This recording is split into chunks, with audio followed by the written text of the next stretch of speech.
바닥 체험이라는 게 있습니다. 인생의 회복, 중독의 회복을 이야기할 때 변화의 전환점을 가르치는 용어가 바닥 체험입니다. 바닥에 떨어져서 더 이상 떨어질 것이 없다고 느낄 때 이 단어를 씁니다. 이 바닥 체험이라는 것은 무력감을 주는 동시에 바닥을 치고 올라올 반동의 힘도 줍니다. 자, 그런 면에서 이 바닥 체험이라는 것은 양면이 있는 중요한 것이죠.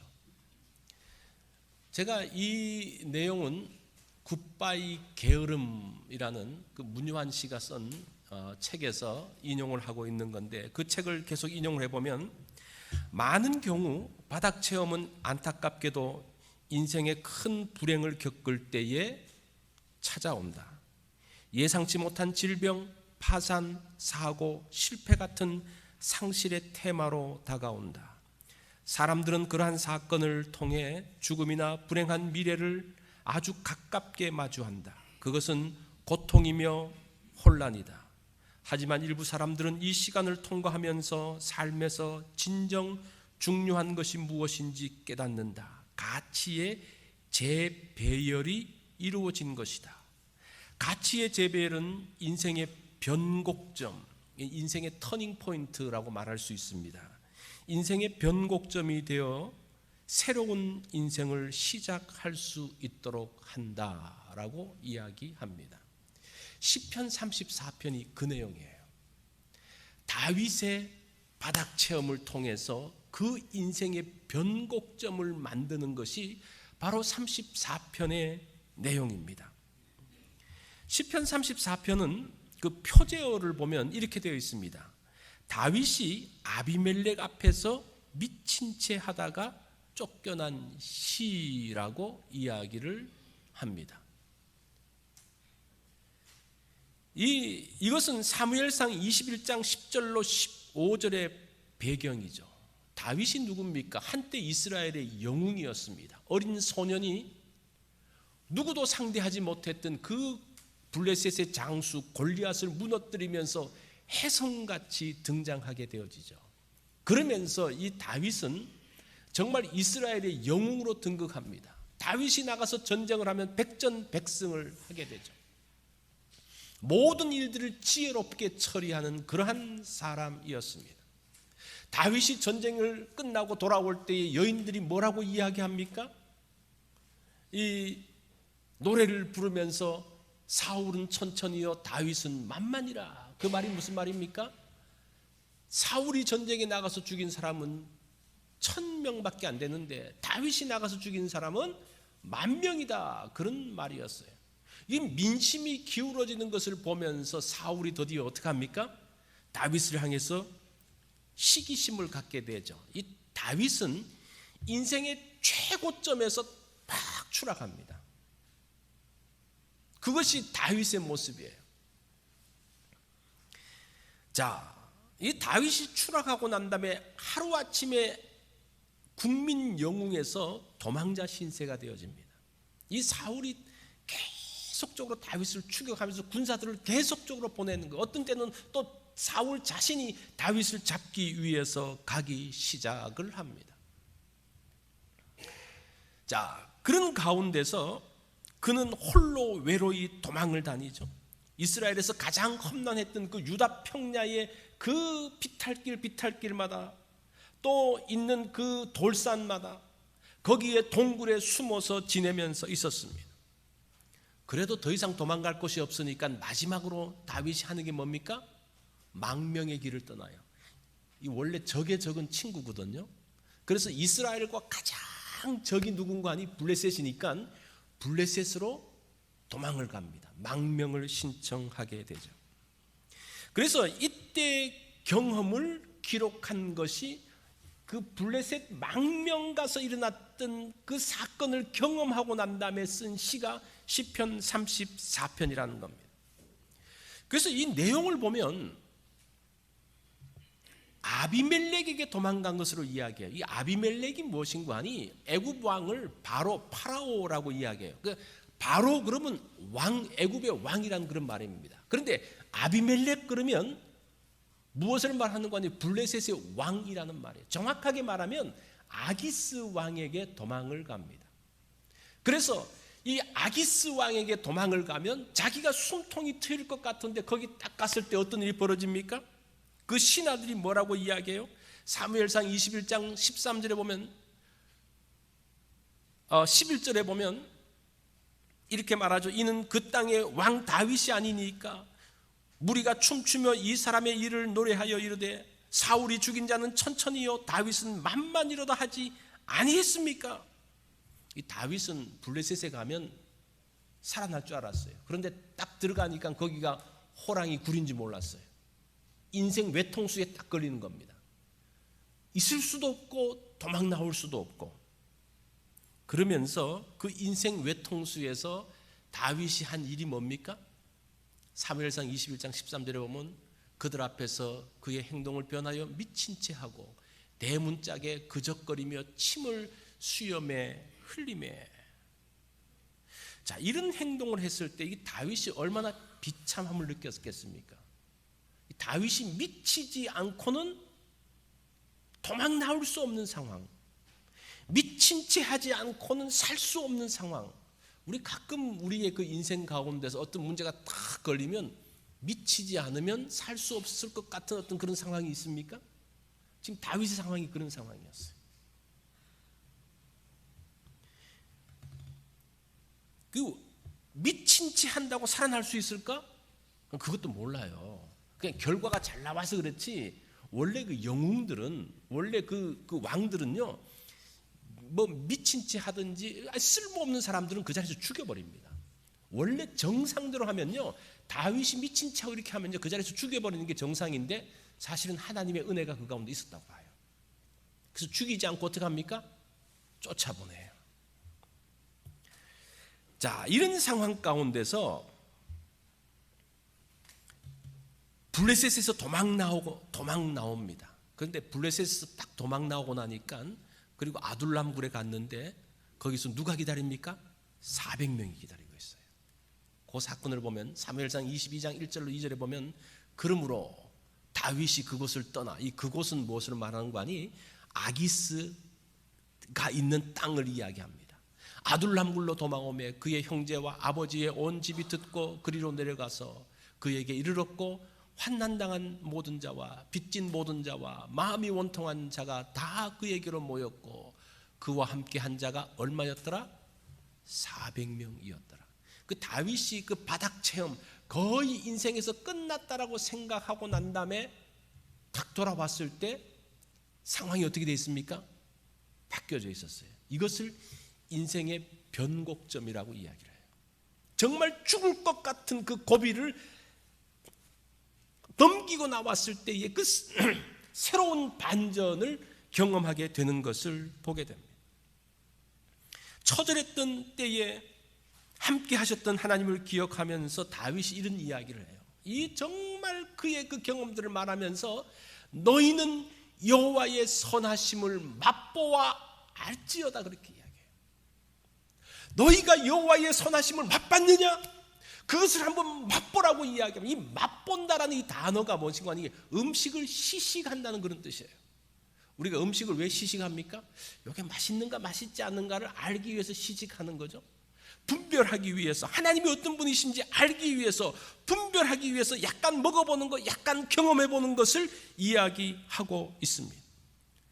이 다윗은 그냥 이 말이 하나님을 한번 맛보아라, 하나님을 한번 경험해봐, 이것이 그냥 하는 말이 아니고 그의 인생의 죽음의 그 고비 가운데서 정말 완전히 죽었다고 끝났다는 그 상황 가운데서 나오고 난 다음에 했던 그러한 이야기인 것을 볼 수가 있습니다.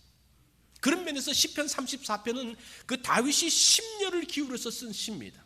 왜냐하면 그 인생의 경험이 너무나 컸기 때문에. 그리고 두 번째는 이 시편 34편 자체가 답관체로 되어 있어요. 이게 무슨 말인 거 아니? 알파벳 순서의 첫 글자를 가지고 쓰는 거예요. 그러니까 이제 그 히브리 알파벳대로 이제 1절은 알렙, 그러니까 이렇게 나와요. 아바라카, 이게 이제 송축하다라는 말인데 아바라카 이렇게 나오고, 그 다음에 알렙베트, 그 다음에 두 번째는 이제 영어로 말하면 B로 시작하는데 바 예호바. 뭐 그러면서 3절은 또 이제 고담 알파벳, 4절은 고담 알파벳, 그러면서 22절까지 그 알파벳을 쫙 적으면서 나오는데, 요게 대표적인 시가 무엇인가 하니 시편 119편이에요. 시편 119편도 답관체로 영어로 말하면 A, B, C, D, E, F, 그러면서 그 첫 글자를 따라서 썼던 그러한 시입니다.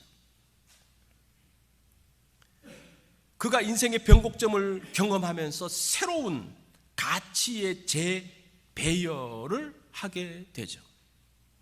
자, 다윗은 그 인생의 변곡점 가운데, 인생의 터닝 포인트 가운데서 중요한 것을 이야기하는데, 뭐 많은 것들을 이야기하면 정리해보면 두 가지예요. 첫 번째는 여호와께 피하라, 두 번째는 여호와를 경외하라. 이 두 가지로 이야기합니다. 자, 오늘 시가 어떻게 이것을 말씀하는지 한번 보겠습니다. 자, 8절 말씀을 보면요, 너희는 여호와의 선하심을 맛보아 알지어다. 그 다음 구절을 보십시오. 그에게 피하는 자는 복이 있도다라고 이야기합니다. 그런데 여기서 여호와께 피한다라고 했는데 도대체 이 사람들이 어떤 상황이었기에 여호와께 피하느냐, 그게 중요하죠. 시편 34편에서 중요하게 말하는 것이 곤고한 자에 대한 이야기를, 2절에 보면 내 영혼이 여호와를 자랑하리니 곤고한 자들이 이를 듣고 기뻐하리로다. 6절에도 보면 이 곤고한 자가, 이건 이제 다윗을 이야기하는, 이 곤고한 자가 부르짖음에 여호와께서 들으시고 그의 모든 환난에서 구원하셨다라고 이야기를 합니다.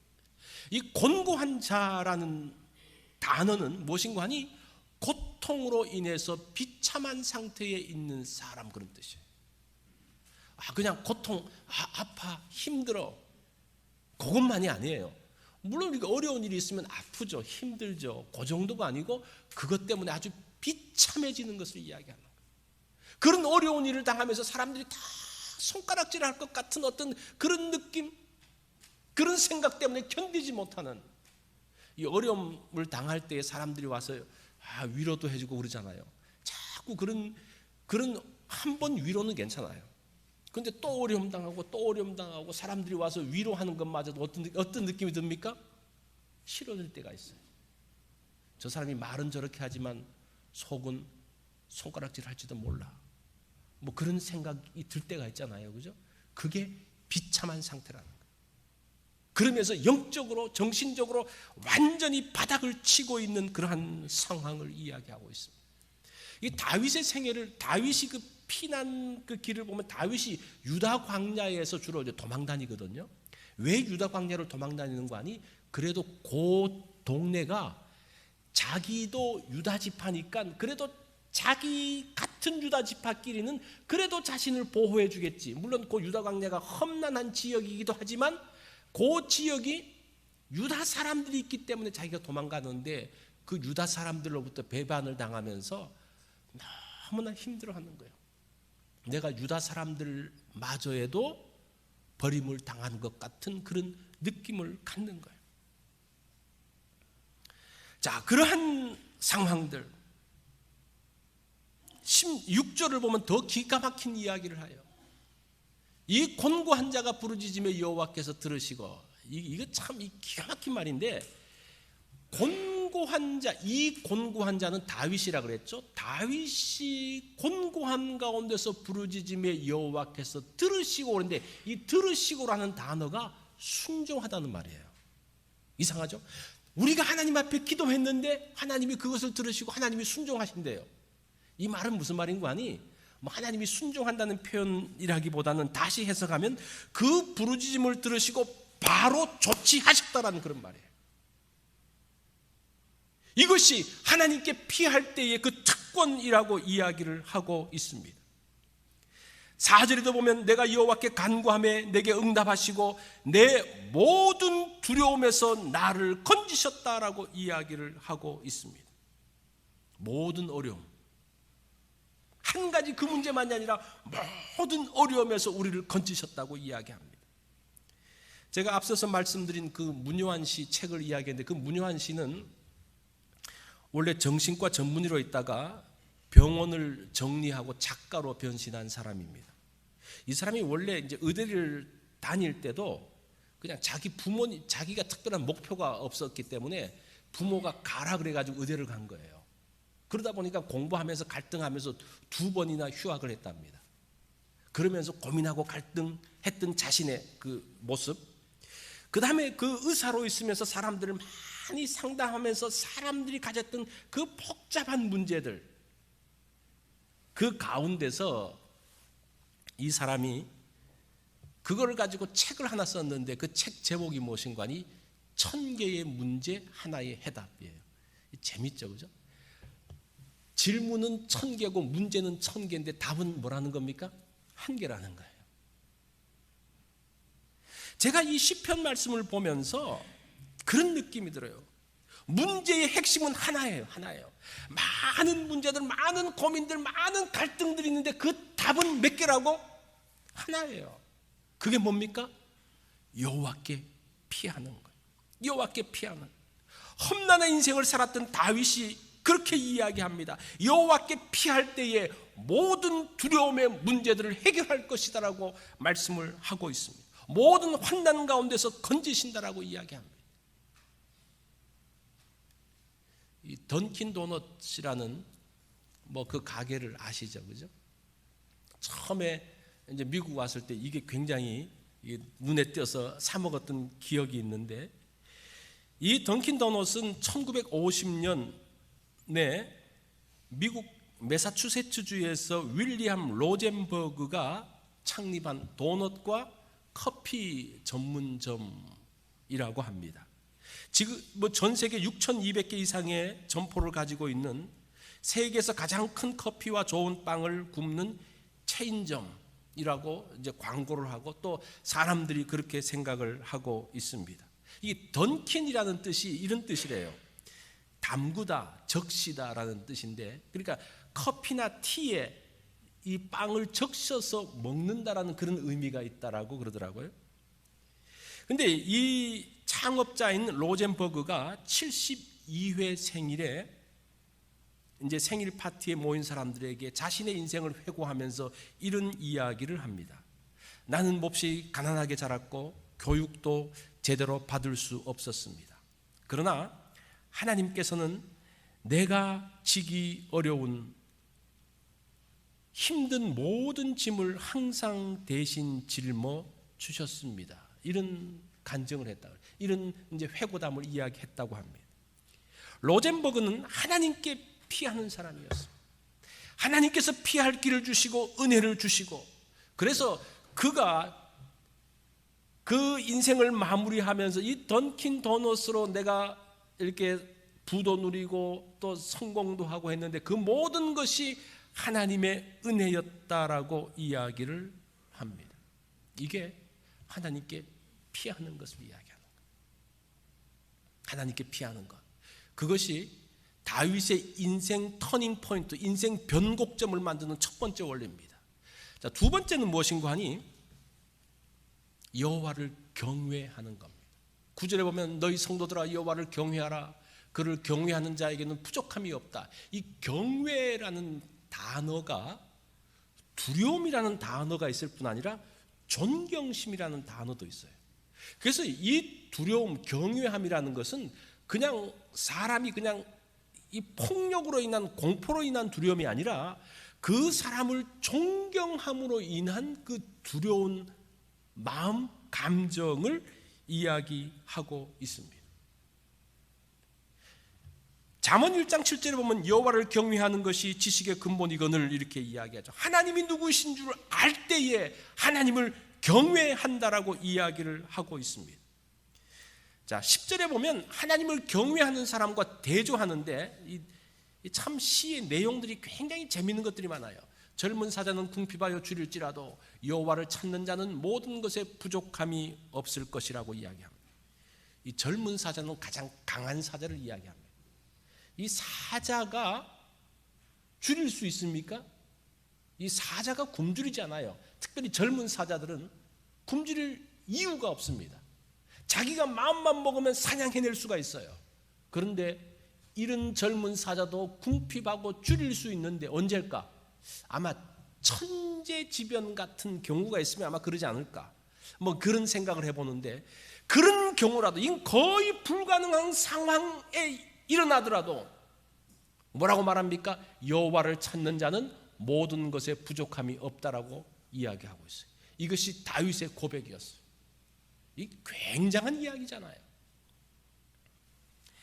예를 들면 이스라엘의 광야 생활이 그렇습니다. 그 광야에 정말 아무것도 없는 상황 가운데서 하나님께서 다 먹이시고 입히시고 있는 것들을 볼 수가 있습니다. 자, 이 고백은 이 젊은 사자가 누구일까라는 그 생각을 해볼 때에 다윗의 잘 나갔던 시절이 젊은 사자로 비유하고 있지 않은가라는 생각을 해봅니다. 젊은 사자와 같은 시절의 다윗이 전쟁에 나가면 어떻게 됐다 그랬어요? 백전백승한다 그랬죠. 누구도 다윗을 이길 수가 없었습니다. 한 번은 사울이 이 다윗을 죽게 하기 위해서 어떻게 합니까? 자기 딸을 주겠다고 하면서 블레셋 사람의 포피 100개를 가져오라고 이야기합니다. 근데 다윗이 가가지고요, 블레셋 사람 200명을 죽이고 200개를 갖고 옵니다. 이런 사람이었어요. 정말 젊은 사자와 같이 그 앞에 있는 그 어떤 과업도 어떤 문제도 다 해결해낼 수 있는 그런 사람, 정말 사자와 같은 사람이 다윗이었습니다. 그런데 이런 강력한 힘을 가진 다윗도 사울이 견제구를 던지니까요, 그 가운데서 그냥 힘을 잃기 시작합니다. 궁핍해지기 시작합니다. 아기스 앞에 가서 어떻게 합니까? 자기는 젊은 사자라고 생각했는데 아기스 앞에 딱 서니까요, 미치지 않고는 살 수가 없는 거예요. 미친 채 하면서 침을 흘리면서 정말 가장 비참한 모습을 보이면서 있었던, 그러면서 아마 이런 생각을 하지 않았을까? 나는 사자가 아니고 고양이였구나, 뭐 이런 생각을 했을지도 모르겠어요. 나는 무엇인가를 다 한다고 생각했는데 어떤 문제에 딱 붙이고 나니까 나는 아무것도 아니었구나. 그러면서 다윗이 뭐라고 말하는 거예요? 젊은 사자는 궁핍하고 줄일지라도 여호와를 찾는 자는 하나님께서 먹이신다라는 그러한 고백을 하고 있습니다. 그것을 경험하고 나니까요, 이제는 내가 젊은 사자로서의 삶이 아니라 하나님의 도우심을 받는 사람으로 살기 시작하는, 그러면서 마음의 여유가 생겨요. 도망자 생활을 하는데 마음의 여유가 생겨요. 그래서 사울 왕을 죽일 수 있는 상황에서도 어떻게 합니까? 마음의 여유를 가져요. 무엇을 생각합니까? 하나님이 이것을 기뻐할까 기뻐하지 않으실까를 생각하는 거예요. 굉장히 많이 바뀌었죠.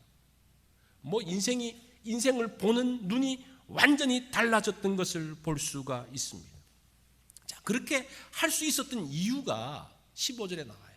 여호와의 눈은 의인을 향하시고 그의 귀는 그들의 부르짖음에 기울이시는도다. 여호와의 눈이 누구를 향하고 있다고 말합니까?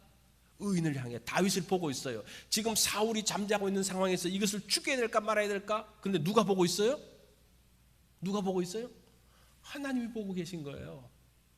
그러니까 그가 바른 결정을 내리는 거예요. 그러니까 잘못될 수가 없는 거예요. 우리가 그 가운데서 스스로 자학하거나 그렇게 하지 않는 거예요. 비참한 지경, 곤고한 가운데 있더라도 비참한 지경에 빠지지 않는 거예요. 하나님의 귀가 그들의 부르짖음에 기울이시기 때문에 어떤 일이 있을 때 하나님 앞에 부르짖기만 하면 하나님이 들으시고, 듣는다는 게 뭐라 그랬어요? 하나님이 순종하시고. 그런 가운데 있는데 19절과 20절에 보면 더 기가 막힌 이야기가 나오는데, 의인은 고난이 많으나 여호와께서 그의 모든 고난에서 건지시는도다. 20절을 보세요. 그의 모든 뼈를 보호하시며 그 중에서 하나도 꺾이지 아니하도다. 여러분, 뼈가 부러집니까? 뼈가 부러지지 않아요?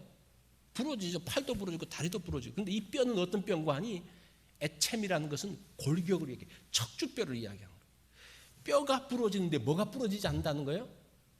척추가 부러져서 반신불구로서 서지 못하는 그런 자리는 이르지 않는다는 거예요. 우리가 높은 데서 떨어지고 어떤 별별 희한한 가운데서 있지만 우리의 그 골격, 우리의 척추는 부러지지 않기 때문에 다시 일어설 수 있다고 이야기합니다. 다윗이 당했던 그 많은 어려움들을 한번 생각해 보십시오. 그 많은 어려움과 그 고난 가운데서 그가 죽어도 몇 번 죽었는데 그가 나중에 뭐가 됩니까? 왕이 되잖아요. 이게 지금 그 이야기예요. 어떤 가운데 있더라도 부러지지 않도록 우리의 골격을, 우리의 척추를 지키신다라고 이야기합니다. 이 20절 말씀이 그 요한복음에 나오는 예수님의 그 십자가에서 달리실 때 이런 예언이 나오죠. 예수님이 다리를 꺾지 않았다라는 그게 나오잖아요. 요 인용 구절이에요. 그런데 그냥 단순하게 예수님의 다리를 꺾지 않았다는 그런 말이 아니라 이 시편을 가지고 그대로 해석하면 어떤 뜻이 되어지는 거 아니? 예수님이 십자가에 달리셔서 죽을지라도 어떻게 된다는 겁니까? 그 뼈가, 그 예수 그리스도 자체는 꺾여지지 않는다라는 그런 말이에요. 다시 부활하고 다시 살아나고 어떤 죽음도 어떤 것들도 예수 그리스도를 해치지 못한다는 그런 말씀이에요. 이 말씀을 보니까요, 얼마나 위로가 되는지 몰라요. 여러분, 많은 위험, 어려움, 정말 내 인생이 꺾여지고 이것으로 내 인생이 끝날 것 같은 생각이 문득문득 들 때가 있죠. 그런데 뭐라고 이야기해요? 모든 뼈를 보호하시며 꺾이지 않는다는 거예요. 끝나지 않는다는 거예요. 다시 일으키신다는 거예요.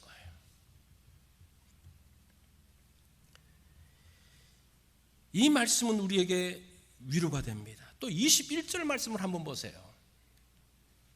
악이 악인을 죽일 것이라. 우리가 그 악인이 행하는 악 때문에 얼마나 많은 고통을 당합니까? 그 악한 사람들로 인해서 그 악 때문에 너무나 힘들고 상처받고 어렵고 죽을 것 같은데 뭐라고 이야기해요? 악인이 행하는 그 악이 악인을 죽인다 그래요. 결코 그 악이 우리를 해하지 못한다라고 이야기하고 있습니다. 우리가 역사 가운데서 보면 그 나치의 악을 한번 보십시오. 그 2차 대전에 있었던 정말 전 세계를 지배할 것 같은 그 악이 어떻게 합니까? 그 악이 나치를 죽여버립니다. 그 이후에 있었던 그 공산주의 혁명을 보십시오. 공산주의 혁명을 보면요, 공산주의 그 헌장 하나가 전 세계의 사람들의 마음을 삽니다. 그 공산주의의 시작으로 인해서 전 세계는 자본주의와 공산주의로 절반이 딱 나눠져요. 이 정도로 강력했던 그 헌장. 근데 그들이 행했던 그 모든 악이, 그 악 때문에 그 모든 정말 교묘한 술수가 전 세계를 지배할 것처럼 보였는데 그 악이 누구를 죽입니까? 그들을 죽였다라고 이야기합니다. 그래서 우리가 어떤 우리를 향하는 그 악들, 우리를 해하려고 하는 것들을 보면서 여러분 이 말씀을 기억하세요. 악이 나를 죽이는 게 아니라 누구를 죽이는 거예요? 악이 악인을 죽인다는 거예요. 정말 여러분 집에 가서 한번 34편을 천천히 한번 묵상해 보세요. 그리고 다른 번역, 표준 세번역이라든지 또 쉬운 성경이라든지 그걸 다른 버전을 가지고도 한번 참 읽어보세요. 이거는 그냥 머릿속으로 지어진 시가 아니고 그의 인생 경험, 어떤 경험이라고 해서 바닥 체험이라고 하죠. 바닥 체험. 끝나는 체험. 정말 미치는 순간 내 그 체험을 통과하고 난 다음에 나왔던 시라고 이야기를 하고 있습니다. 결국은 사울의 악이 누구를 죽입니까? 다윗을 죽이는 게 아니라 사울 자신을 죽이게 되는 것을 보게 됩니다. 이 허드슨 테일러라는 분 아시죠? 이분 이제 중국 선교사인데 이분이 25살부터 중국 선교를 시작합니다. 사람들이 물었습니다. 어떻게 일생을 선교사로 보낼 수 있었습니까? 그러면서 행복할 수 있었던 비결은 뭡니까? 선교사로 보낼 수 있죠. 그런데 행복하게 사역을 하셨던 비결이 뭡니까? 신앙생활을 하셨는데 일평생 행복하게 했던 비결이 뭡니까? 그런 질문이에요. 이 질문은 허드슨 테일러에게 하는 질문일 뿐 아니라 우리들에게 하는 질문입니다. 그때 그런 이야기를 합니다. 나의 헌신과 행복의 비결은 하루를 어떻게 시작하느냐에 달려 있습니다. 연주자는 음악회가 시작되기 전에 악기를 조율합니다. 음악회가 끝난 뒤 조율한다면 어리석은 일입니다. 나는 아침에 일어나면 하나님의 뜻에 나의 생각을 맞추는 일부터 시작합니다. 그러면 인생이 행복해지게 마련입니다. 하나님의 음성을 듣고 하나님과 조율하는 것, 그게 여호와를 경외하는 거예요.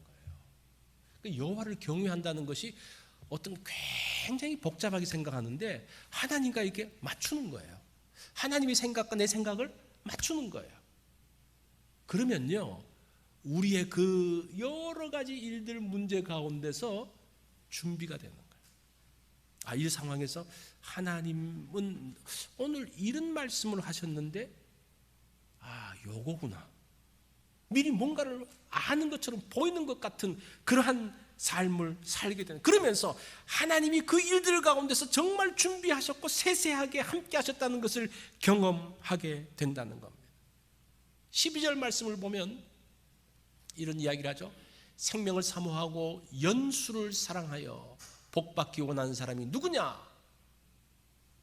생명을 사모하고 그 생명의 연수를 사랑하면서 그 계속적으로 복받기 원하는 사람, 어떤 사람이냐? 13절에 보면 내 혀를 악에서 금하며 내 입술을 거짓말에서 금할지어다.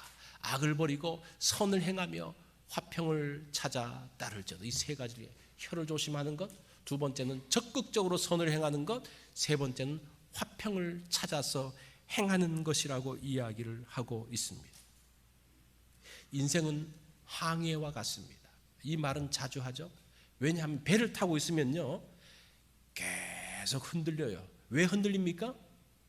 물결이 계속 오잖아요. 물결이 그냥 계속, 파도가 안 치더라도 계속 물결이 치니까 배가 그냥 흔들 그러는 거예요.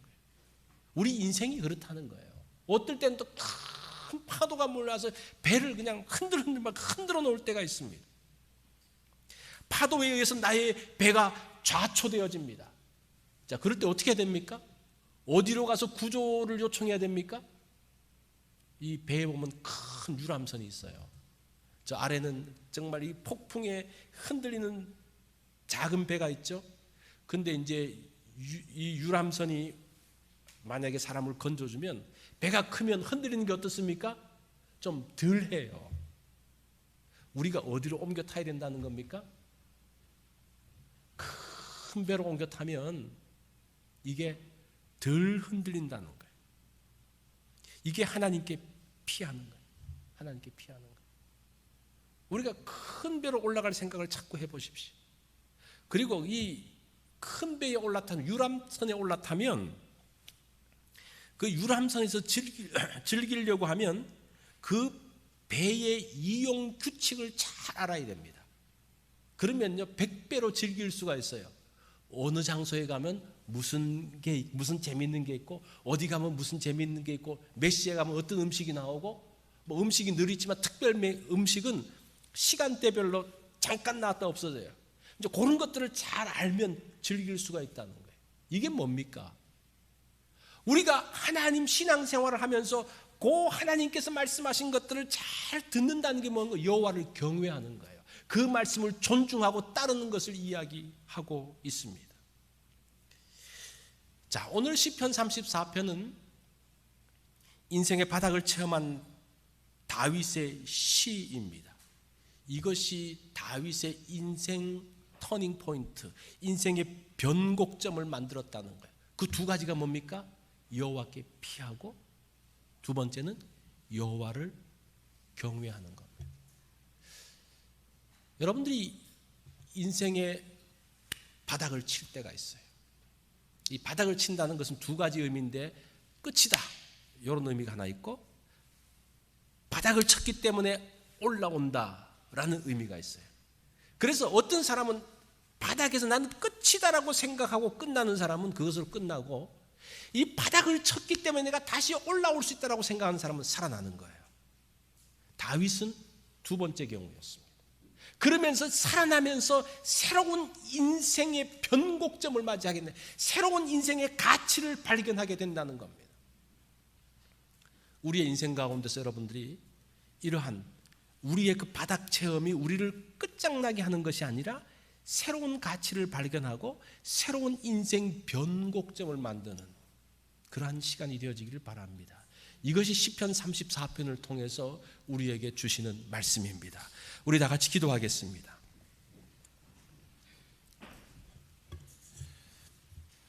여러분들은 지금 어떤 상황 가운데 있습니까? 바닥에 있는 분들도 계시고 또 그것을 통과한 분들도 계시고 아직은 거기까지 가시지 않은 분들도 있을 줄로 압니다. 어쨌든 상관이 없습니다. 이제 우리가 이 다윗의 시를 통해서 우리가 간접적인 경험을 해보면 좋겠습니다. 인생의 이 인생의 바닥을 체험할 때 다윗이 이렇게 헤쳐나왔다.